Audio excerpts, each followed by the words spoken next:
Hello guys, F.A.D here and welcome to my annual CD collection update. As some of you may know, I like to start off each year on this channel by doing a video just like this. Um, Granted, normally I like to do it right at the start of January, or at least like as close to that as possible, like first week, but uh, by this year it's already like mid-January.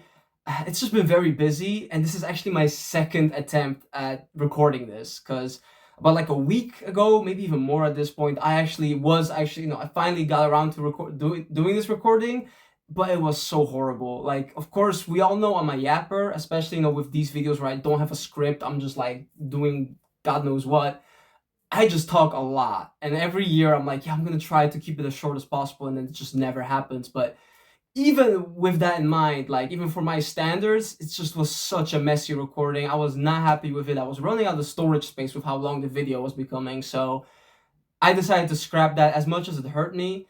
So I'm gonna really do my best to just go through it like in a more swift manner. Probably still gonna fail a bit. It's still gonna be a long video. I don't know, we'll see. But yeah, if you notice me during this video like kind of being very short or very quick with some of these CDs, then that's the reason. I just really want to get this video out there because even if no one watches these videos, I want to have these out on my channel because they're kind of like my own way of, digitally archiving my CD collection on the internet, also so that one day, who knows, one day in the very far future, when I don't have all my CDs anymore, I can look back and still know like, oh, these are all the CDs I owned.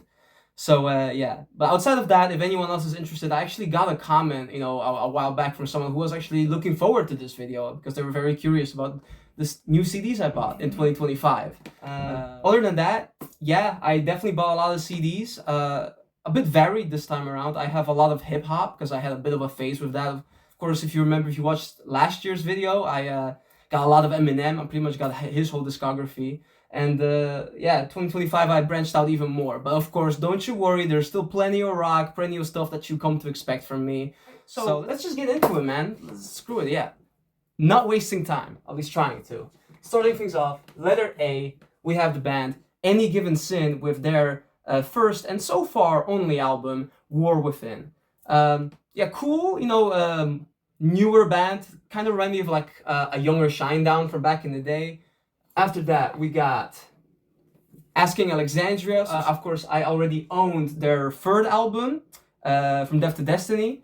And now I bought the two albums coming right after that, which is The Black with Dennis, the sole album without Danny Worsnop on it, when Dennis came and filled in before he then got kicked out again in favor of Danny, who came back for self-titled. So, yeah, I believe that this is probably the last Asking album that I still kind of enjoy. It's definitely not my favorite. In fact, I mean, their best work is probably their first two, and I don't own either of those on CD because my girlfriend has them. But yeah, added these two to my collection, The Black and self-titled by Asking Alexandria. So yeah. After that, we have a band that released music last year. That's A Day to Remember. And I kind of, so not only do I have the new album, Big Ol' Album Volume 1, which I, of course, reviewed on the channel. So, check that out if you want to know my thoughts. Spoiler, I really like the album. One of my favorites from last year, for sure. And I'm really looking forward to Volume 2 eventually. And I also decided to buy the infamous You're Welcome, which is not as bad as some people make it out to be. It has some pretty cool tracks on it. So, yeah, added these. I love A Day to Remember. Saw them live as well around the time of the album release, which was a very fun show. Next up, we got another band I saw live this year, and because I saw them live, it helped me really rediscover them. The band is Bad Flower, and I already owned their very first album on CD, Okay, I'm Sick. However, I got into them many years ago. I liked some of their songs, but the full album, they never fully clicked with me. Until I saw them open up for 3 Days Grace, like in December. And man, their set was so good that I decided to check out their stuff again. And now I get it. Now I really enjoy it like a lot. So yeah, I decided to buy their second album now as well. This Is How the World Ends, which I might even prefer over their first. It's really good. So after that, we have a band who, well, as you'll come to see, I really got into this past year. They were already on my radar for a while because they had a song on SVR 07, but yeah, let's just, I bought their whole discography this year. I got their whole discography. So the band is Blackstone Cherry, Sovereign Rock, straight from Kentucky.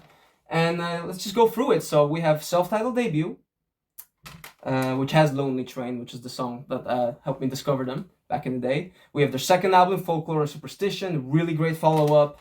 Their most commercial album, produced by Howard Benson, Between the Devil and the Deep Blue Sea, featuring some of their most well-known hits, White Trash Millionaire, stuff like that. And their final album with Roadrunner, Magic Mountain. And after that, we have their Mascot Records output, starting with 2016's Kentucky, which, bonus round, I also have this limited edition version of, which also features like a bonus DVD. So hold on. So we have, this is also actually this is already like a deluxe version, and then I also have this limited edition version, which comes in this fat packaging. So yeah. But yeah, 2016's Kentucky. Then we have 2018's Family Tree, which is probably my least favorite of theirs. Not a bad album, but in my opinion, by far their most forgettable. And we also have, of course, 2020's The Human Condition, and their most recent studio album, 2023's Screaming at the Sky, which is a great record, by the way. I really dig this one. And again, another little bonus round. I also have their special Record Store Day album that they brought out last year, which, this is Blackstone Cherry's RSD album. The band really likes it, which, has some live tracks, some like remixes with features, and yeah, just a little package like that. And of course, Blackstone Cherry coming out with their new EP Celebrate soon, March 6th. So looking forward to that. But yeah, Blackstone Cherry, really got into them, got their like whole discography on CD, as you can see. Moving on. Another band that released music in 2025 after a long time of not releasing any music, actually. This was a comeback, and that band is Bless the Fall, one of my favorite bands from their like little... I mean, I would say they started out as like a post-hardcore band, and for sure, like from like 2013's Hollow Bodies onwards, like they became full-on metalcore. But yeah, they came out with their new comeback album first since this one, actually, in 2025 with, oh my god, I'm blanking, Gallows. It's always in these videos I blank on album titles because it's just the pressure. Which was, their first album in like 7 years since 2018's Hard Feelings, which I also now own on CD, meaning that I also have like all of their studio albums, which is cool because I love Bless the Fall. I really hope they come to Europe soon. But yeah, really cool album, by the way, their comeback album. I don't know if I said that. Really, really solid album. I should listen to it again because I don't think I've really listened to it much since like the first month of its release. So yeah, Bless the Fall, sick band. After that, we got Blink-182, and I got, I actually, this past year, I had read I listened to it as an audiobook on Spotify. Mark Hoppus's book, Fahrenheit 182. What a book, man. It's such a good read. It's so good, actually, that, as I said, I had listened to the audiobook. However, I decided to get myself a physical copy as well, a hardcover even. So, yeah. Actually, coincidentally, lately I've really been in the mood to reread it, but I still need to get around to that. But yeah, great book. I recommend it to anyone. Like, even if you're not really much of a Blink fan, at the time it really got me back into like a bit of a Blink phase. And it was during that I added these two albums to my collection, which is 2011's, their initial comeback album, Neighborhoods, the deluxe edition. And also one of the two Matt Skiba albums in California, which again, some people really hate the Matt Skiba era, but they're like, yo, without Tom DeLonge, it wasn't Blink, but I really like the Skiba stuff. Even the album after this, 9, I feel is a very solid one with some really good songs, but I don't own that one. I bought this one, California, so yeah, got some more Blink in my collection. After that, we got Bush, with 16 Stone. Oh, I'm holding it upside down. Bush, 16 Stone, Glycerin, just like that, like right at the start of that post-grunge era. But yeah, moving on. Again, really doing my best not to yap too much. we got a band that also, especially I had a huge phase with in like early 2025 especially, and that's a Japanese band, Cold Rain. They're Japanese, but their music, their lyrics are in English. And yeah, I got a bunch of their CDs, as you can see. I have their debut album, Final Destination. As you can see, the cover's like this, which is cool. Might even be my favorite of theirs, even though it's their debut. Like, I definitely prefer their older sound. You know, now they're like very metalcore. They've been that for a while, but I really liked their sound when they were young. I think they were like a bit more like post-hardcore, a little bit more emo, and I don't know. I just, you know, it's a bit more unique. Maybe, I don't know. I just prefer it. But yeah, great debut album, Final Destination. After that, we have their EP from 2010, I believe, which is Nothing Lasts Forever, which, even though it's just like an EP, a couple tracks, it has some of my favorite Cold Rain songs on it, so I had to own it. And I love this art. I love this cover. I love this cover. Like, it's just so vibey. Like, it's sick. After that, we have the second album, The Enemy Inside. Then we have their first album that actually saw an international release in the Revelation. This specifically is the Australian deluxe edition, which I bought simply for the reason that this was the version that came in a jewel case and not the digipack. So the Revelation. This is also the album where they really became metalcore, I would say.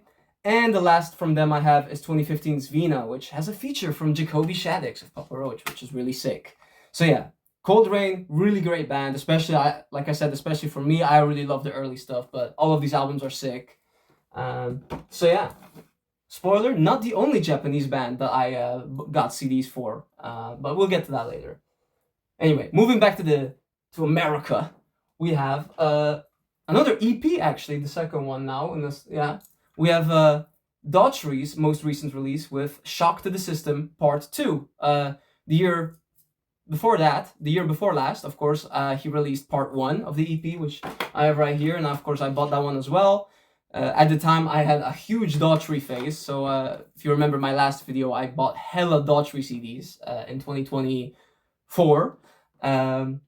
And of course, I had to buy Part 2 because I really love Part 1. It's not as good as Part 1, but still got some really sick tracks on it. I love what Chris is doing these days with the band, you know, just being heavy. I love it.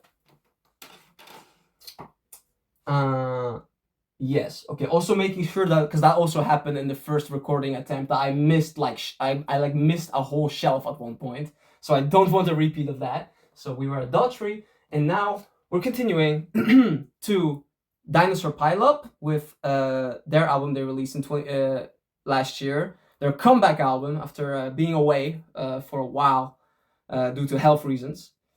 But this is actually a really sick record. I felt better. Yeah, check it out if you haven't heard them. After DPU, we have finally some new metal. I don't know if we've really had any proper new metal yet, which, you know, for me, a guy who loves to call himself the new metal junkie, is quite crazy. But we have Dope with Group Therapy, which is an album that I was missing from their early discography.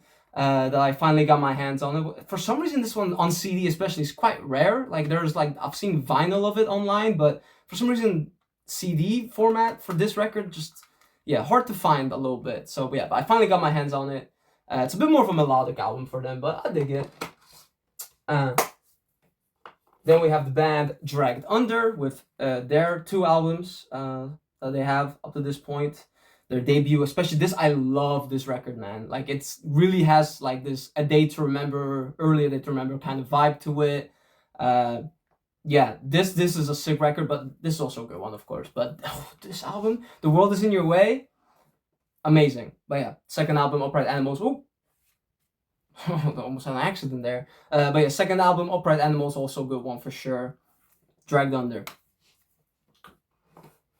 And now we have our first proper little dose of hip-hop in this video, and we're starting off with well, probably one of the most famous names that you could possibly start with. Very polarizing figure. I'll just stop beating around the bush. It is Drizzy Drake, and I have 3 of his CDs actually.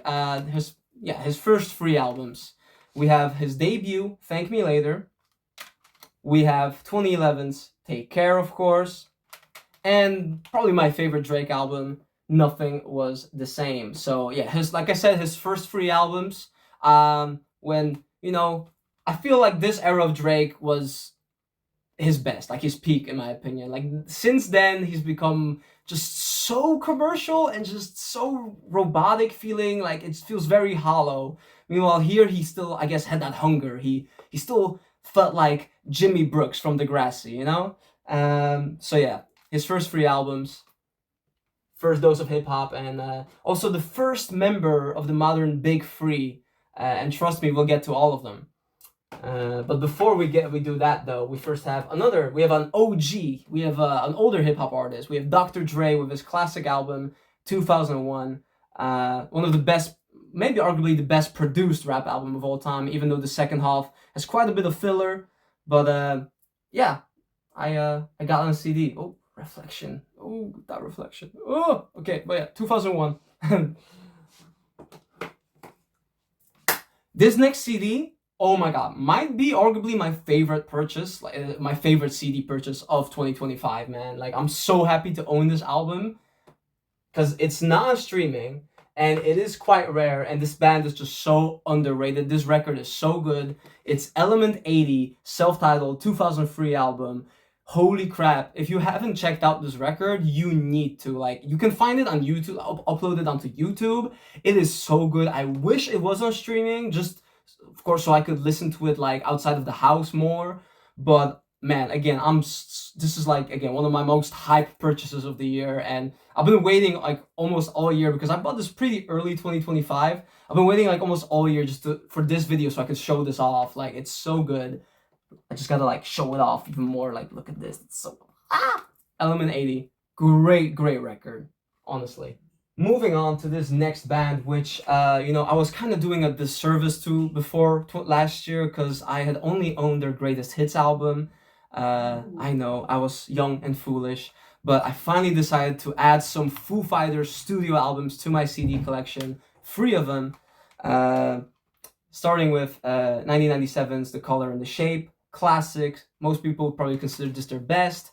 I also have Echoes, Silence, Patience, and Grace. I did say that correctly, right? Yeah, Echoes, Silence, Patience, and Grace, which has The Pretender on it. Probably the main reason why I got it. And my favorite Foo Fighters album, which is not at all an interesting take to have, but it's true. Wasting Light from 2011. Great record. So yeah, finally got some Foo Fighters in my collection. After that, moving back to the nu metal sphere, and a band that I covered in a video actually last year, we have From Zero with their debut album, One Nation Under. Now, at the time when I bought this also wasn't on streaming. By now it actually is, at least in my region. Again, I don't know how that works with, like, you know, different regions probably already like have different music and stuff, but at least where I'm from, this was not on streaming at the time, but it is now. But still very cool to own, you know, because it's just, you know, I do love nu metal, and as a collector, this is just like one of those records, like, yes, you know, just makes me happy. So yeah, From Zero, One Nation Under, solid debut. Moving on to the band Get Scared with their second album, actually, Everyone's Out to Get Me. I love Get Scared. They got, you know, with the whole spooky vibe, really sick band. My girlfriend actually has their debut album on CD, which she paid a lot for because that album is so rare, and you know I'm jealous, but this second record is also very good. So yeah. After that, we have Green Day, who I already owned a couple of CDs for, but I basically doubled my Green Day collection this past year because, you know, Green Day is a band that I got into like a long time ago. I mean, it's Green Day. It's one of the biggest bands of all time. But then for like a long time, I kind of fell completely out of love with them. I just for a long time thought they were kind of cringe, but it's all good now. Me and Billy Joe, we tight, you know. So I, you know, started listening to Green Day again, and I decided to add to my collection Nimrod and 21st Century Breakdown. So yeah, and of course I already owned Dookie and American Idiot. So yeah, now I got 4 Green Day CDs. Put those back on the shelf. Moving on, we have more hip hop, and again, very famous individual here coming up. We have the one and only Jay-Z with his debut, Reasonable Doubt. Again, a very boring opinion to have, but my favorite Jay-Z album, The Blueprint, it is that good. What can I say? We have the Black Album, which was, of course, notoriously supposed to be his retirement album until it wasn't. And also have the Blueprint Free. We're gonna stay in the realm of hip-hop for a little bit longer, actually, because not only do I, coming up next, have another member, a second member of the modern day Big Three of hip-hop. We have J. Cole with 2 CDs. We have, of course, 2014 Forest Hills Drive, modern classic in every sense of the term. And we have his most recent studio album, 2021's The Off Season, which I'm also a really big fan of. But yeah, this Forest Hills Drive, we all know the story, man. Guy with multi-times platinum with no features. Legendary stuff. And then the final member of the Big Three, of course, I don't even need to say his name, but I'll do it. We have Kendrick Lamar, and I bought his free, which I would say his free classics, his free essential albums. We got Good Kid, Mad City, which is, by the way, my favorite for sure. T-Pap, To Pimp a Butterfly, and 2017's Damn. So yeah, these 3 albums, like, I remember at first I actually only bought Good Kid, Mad City, but very quickly I knew I had to also get these 2, because like these 3 just go together, like as a trilogy. Like they're just meant to exist together. That's how it feels to me. I don't know, it might be weird for that, but even though, again, I will say this is definitely by far my favorite Kendrick album. If anyone cares or was wondering, but yeah. Anyway, after that, we got something very different. We got some 2000s Christian rock, and we have the band Cutlass with this little collection. It's called The Beginning, Cutlass Anthology, which is actually literally like a collection of their first 3 albums in one neat little package. So yeah, look at that. We have, I originally actually was only gonna buy their self-titled album, the first, because but then I found out that this exists, and I was like, why not? Because I had also listened to their second record and really liked it. It's called Sea of Faces. I have, even to this day, still not really checked out their third, Hearts of the Innocent. I think maybe I put on that CD like once, didn't really stick with me much. I probably still have to give it like a proper try though, but I love me some 2000s Christian rock, and Cutlass is a band that, was on my radar for a bit, but I never bothered to really buy any of their stuff on physical until, I saw this, and I was like, sure. And one thing I did notice is that this seems to be like a thing, at least it seems to be like a thing for Christian bands, to have like these collections of like albums together, like specifically free. Like I know Red had one. That's actually what the first Red CD I bought was, like a Red anthology with like their first 3 records. And TFK, Thousand Foot Crutch, also had the same, a similar package, compiling 3 of their albums in one. So I don't know why that was like a thing for Christian bands at the time to do, but yeah, it is just something I noticed. But yeah, Cutlass Anthology. Actually, one last thing I'll say. Cool thing about that one is because I do get the vibe like on all 3 of those albums, Cutlass have like a different sound and vibe on all of them. So it's just kind of cool, like, especially having this little collection to just kind of see that contrast. But I'm yapping too much. Let's just continue. A band that needs no introduction, Linkin Park. I finally got One More Light, which was missing from my collection before, and also finally had to go ahead and buy the new record, of course, with Emily, From Zero, which great record. And again, still so happy to just see Linkin Park back. I'm definitely part of the camp, which is just, again, very happy to see them, back doing their thing, So yeah, and the fact that the album is a banger definitely helps.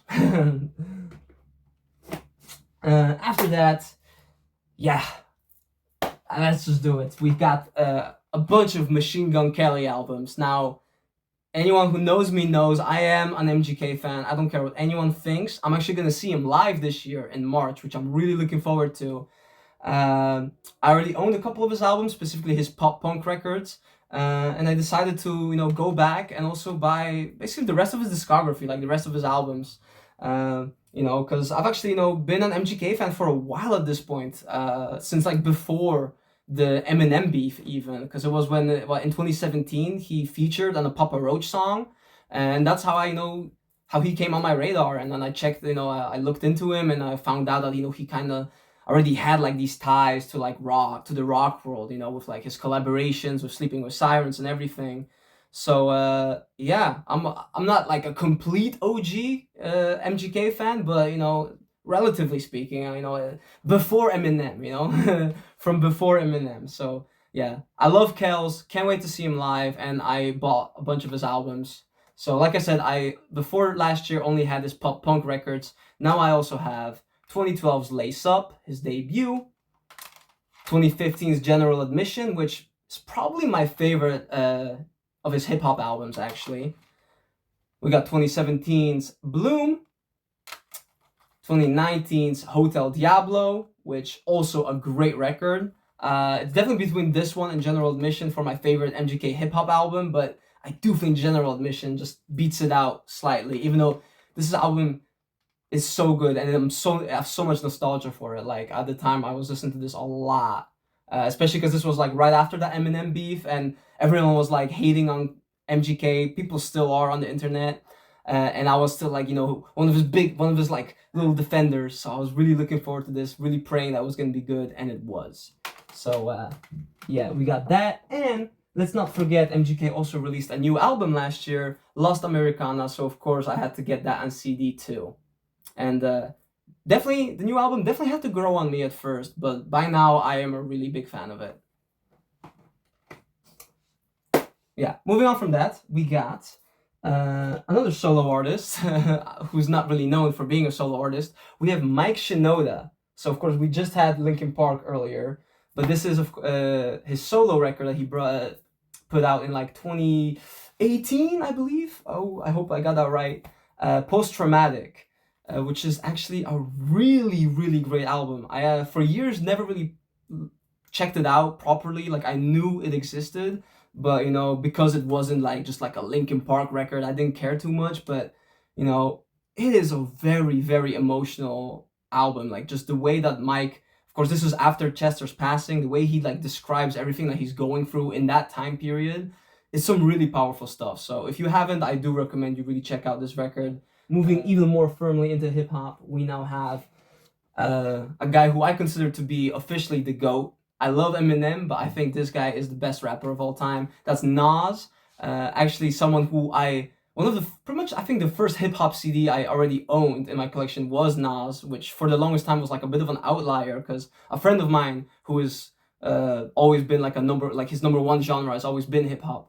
Bought Illmatic for me for my birthday like years ago. So for the longest time that was like my one hip hop CD.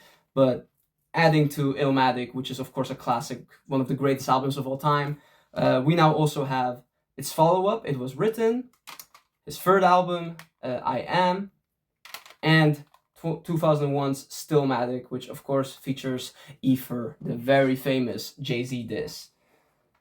Responding to The Takeover, which was on the Blueprint. But yeah, Nas. So yeah, like I said, in my opinion, the GOAT. After that, though, we got some pop punk, and we got a pop punk band in Newfound Glory, who I didn't own any of their albums.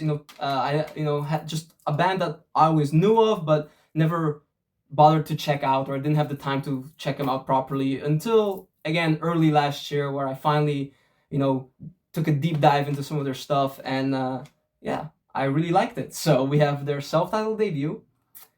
We have their most famous album, Sticks and Stones. And we got Catalyst. Yeah, not The Catalyst. We have Catalyst. So yeah, their first 3 records, basically. Yeah, really awesome stuff. I love pop punk, so yeah. Hard not to like Newfound Glory. Coming up next, we got an album that it's just crazy that this wasn't already in my collection for the longest time. I finally got it though. Nirvana, Nevermind. Nothing else needs to be said. Come on, it's Nevermind. So yeah, finally got this classic in my collection. Very happy about that for sure. After that, we got something more modern. We got one of my favorite, maybe even my favorite let's not go there. One of my favorite metalcore bands, definitely at least the band that really firmly got me into metalcore back in the day, and that's Of Mice and Men. And I noticed that actually before last year, I only really owned their Austin Carlisle stuff, when nothing from the era after that. So I decided to finally, change that fact. So we got Defy, which was the first album after Austin left, and we got Echo and 2023's Teaver. I did not buy their newest album, but I checked it out. It seems pretty good. Maybe eventually I'll buy it. However, one little story I will tell is I was gonna see them live in December, but then everything went wrong. Let's just say that everything on that day went completely wrong, and I had to miss the show, which sucked because the set list was pretty sick.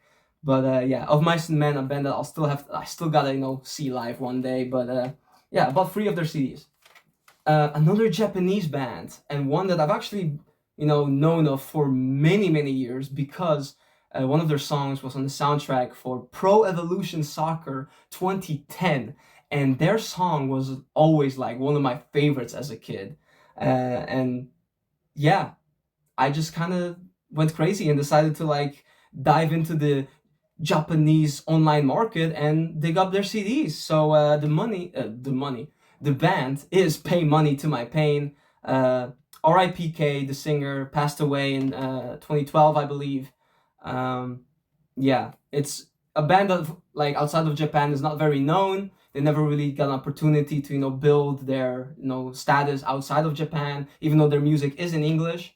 But check out some of their stuff because it's really good. It's like, especially the early stuff was like very like kind of like nu metal, very alternative, some really emotional stuff, and yeah, I'm a really big fan of it. Like this band, one of my little favorite underrated little projects. But I don't want to gatekeep. I don't mean to gatekeep. So check them out. Pay Money to My Pain.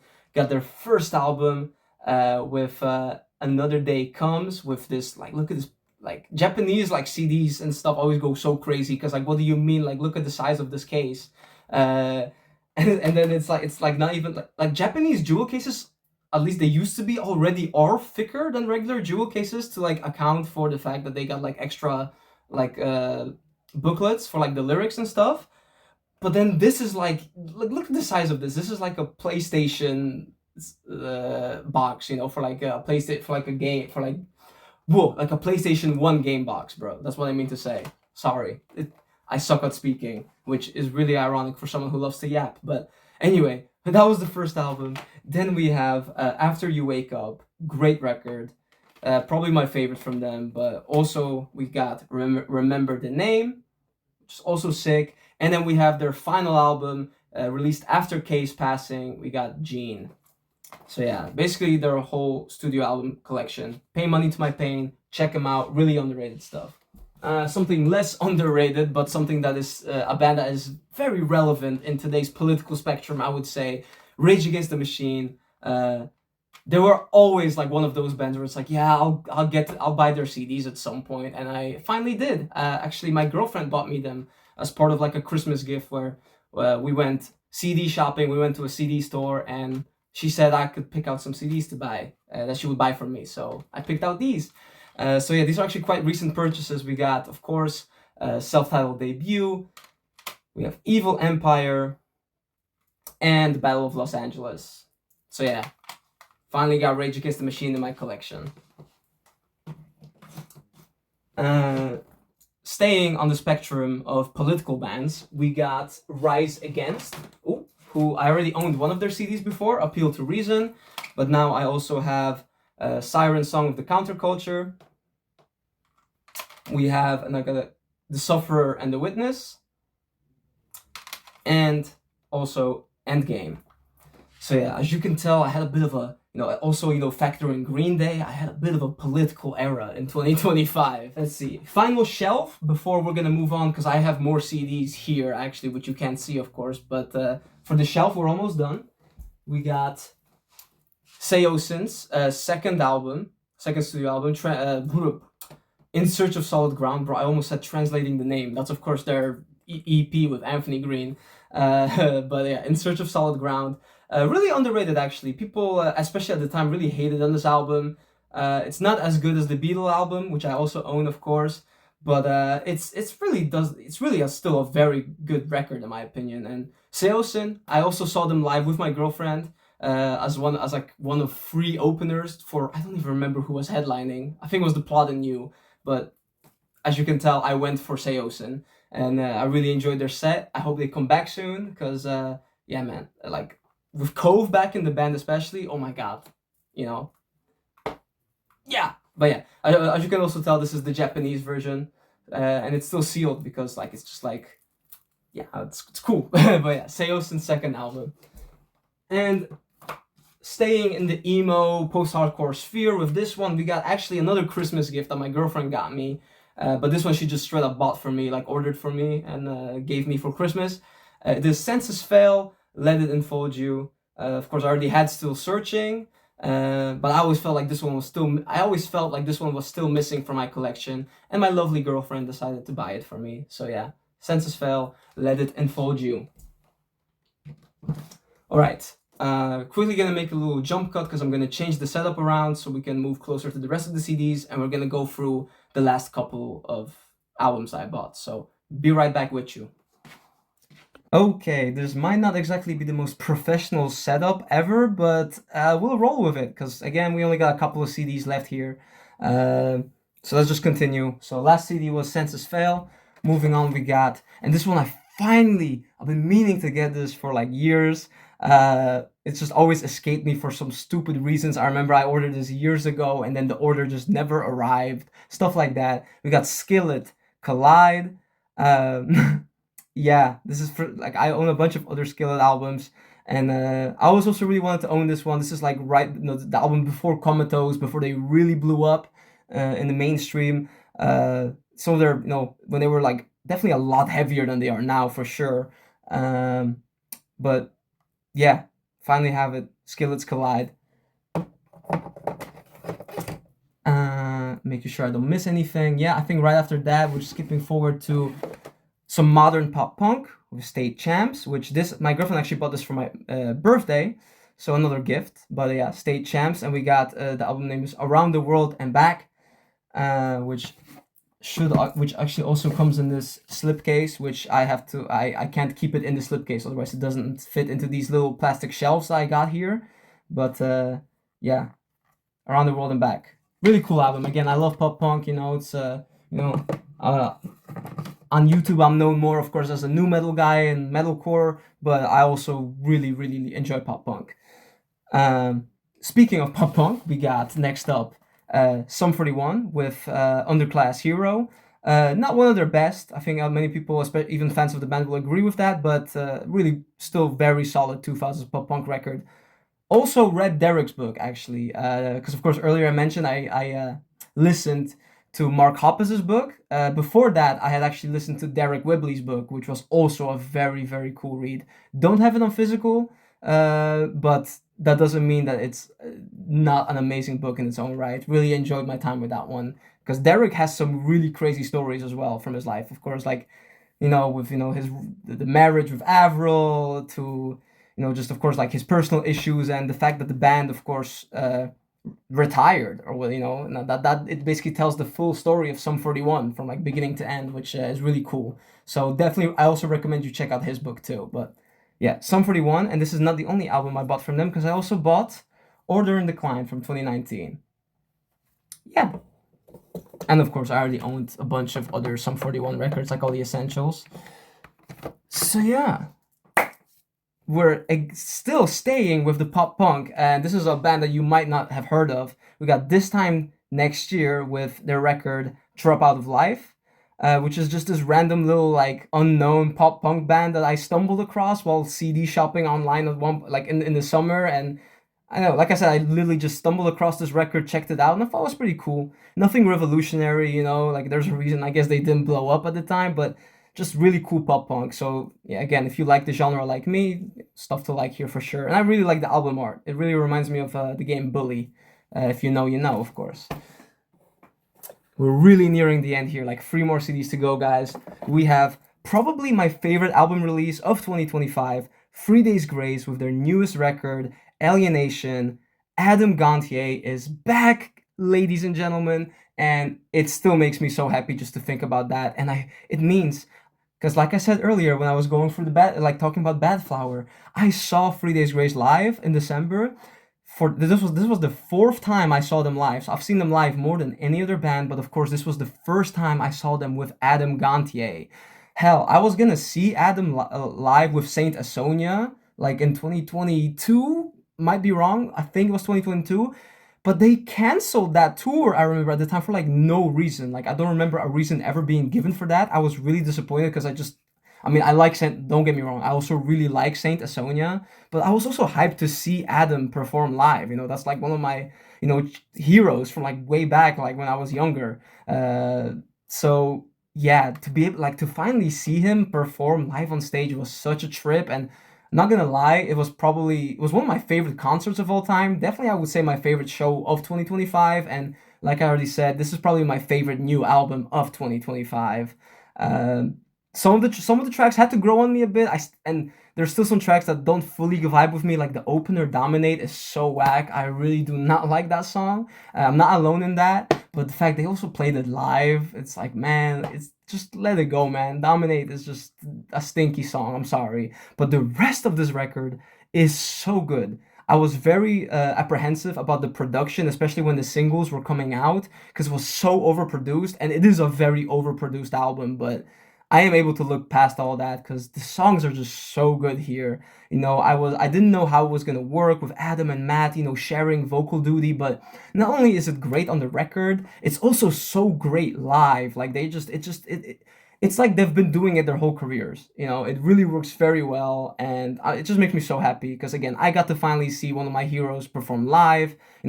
I saw 3 Days Grace, like I said, 3 times before this, and it was always a fun show. But there was always something missing, and that itch, finally got scratched. And yeah, it's a great time to be a fan of 3 Days Grace. That's for sure. But yeah, two more albums to go. First of which is Trust Company with their third album, Dreaming in Black and White. Holy shit! I'm blanking. It's getting late. I gotta wrap this up. But yeah, I already have their first two albums, and yeah, Trust Company, of course, like one of those whenever you ask someone, hey, what's an underrated new metal band? Uh, you know, a lot of people will tell you, oh yeah, Trust Company is very underrated, even though they had a gold record. I'm playing. Of course, they are underrated as hell. Like they were so good. Even I made a video on them being underrated like years ago. It's just that, of course, by now, in the years since, I've discovered so many more new metal bands that are even like lesser known. But even then, like Trust Company is an amazing band, one of my favorite new metal like alternative bands, especially of the time that time period ever. And yeah, now I have this, so I have the whole Trust Company trilogy in my collection. And then, last but not least, it's literally a band that starts with the letter Z or Z, depending on where you're from. And it's another band I saw live with my girlfriend in 2025 when we went to the Dutch edition of Slam Dunk Festival. And their set was so good. I keep in mind, this was like one of the few bands I knew on the bill. We mostly went for the used, but I also recognized this band. Never really listened to them too much, but their set was one of the best live experiences I've ever had. Like, oh my god, it was such a great time. Even though I only recognized like one or two songs of the in the set list, man, it was just so much fun. The crowd was so into it. Like, if you ever get a chance to see them live, which I'm about to reveal who, you gotta do it because oh my god, Zebrahead, they were so much fun live, and I decided to buy their album MFZB, which I'm pretty sure stands for Motherfucking Zebrahead. Maybe, I hope I'm not saying that wrong, but yeah, MFZB, this is like their most commercially successful record, I believe. Their most famous one anyway. Uh, Man, like, yeah, they're so good. Like this, it's like punk mixed with hip hop, and they're still doing that to this day. They got a nice sense of humor, and they just know how to put on a great show to make everyone just have a good time. So yeah, this album had to literally bought this ordered this CD when we were like still at like Slam Dunk, before the used started playing. Because I'm like, yo, I need to buy their album, man. I need to like, because they're so good. So, yeah. And that was it, guys. Oh my god. So yeah, I guess I'm gonna have to do the outro in this weird camera position. But I don't know how long that ended up being, because of course I had some breaks in the recording, so I'm just gonna have to edit it all together and see what the video length is.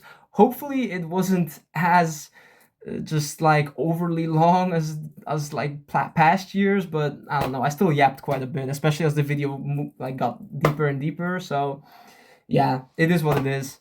But I hope you enjoyed. If you actually made it through all of this, let me know what you think. You know, if there's anything cool that you have to share about some of the bands or CDs I mentioned.